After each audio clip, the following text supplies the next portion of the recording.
মাত্র ১৬০ টাকার জন্য এক অসহায় ভিক্ষুকের উপর চালানো হলো নৃশংস হামলা। ধারালো অস্ত্রের কোপে রক্তাক্ত করে ছিনিয়ে নেওয়া হয় সারা দিনের উপার্জন। পরে অভিযুক্ত কিশোর গ্যাং লিডার আটক হলে এলাকায় স্বস্তি ফিরতে শুরু করে। বিস্তারিত থাকছে ডেস্ক রিপোর্টে। মাত্র ১৬০ টাকার জন্য একজন অসহায় ভিক্ষুকের উপর নৃশংস হামলার ঘটনা ঘটেছে, যা কুমিল্লা জুড়ে ব্যাপক আলোড়ন সৃষ্টি করেছে।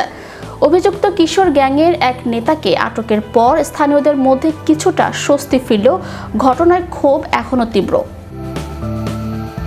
জানা গেছে, গত ৩১শে মে কুমিল্লা নগরীর অশোকতলা এলাকায় ওত পেতে থাকা একটি কিশোর গ্যাং এক ভিক্ষুকের উপর অতর্কিত হামলা চালায়।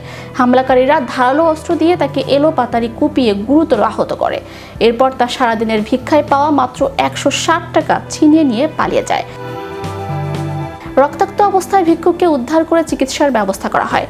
ঘটনাটি প্রকাশ্যে আসার পর এলাকায় চরম উদ্বেগ ও ক্ষোভ ছড়িয়ে পড়ে। ঘটনাটি বিভিন্ন গণমাধ্যমে প্রকাশিত হলে বিষয়টি প্রশাসনের নজরে আসে।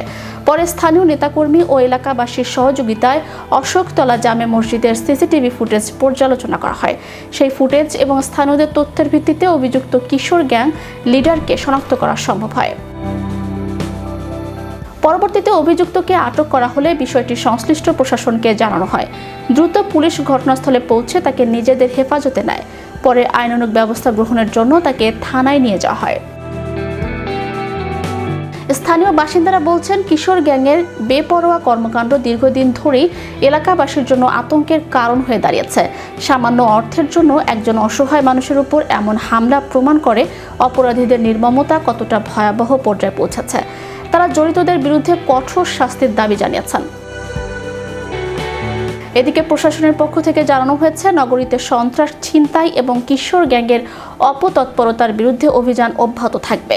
সাধারণ মানুষের নিরাপত্তা নিশ্চিত করতে আইনশৃঙ্খলা বাহিনী আরও কঠোর অবস্থানে থাকবে বলেও জানানো হয়েছে। Magic Bangla TV news desk.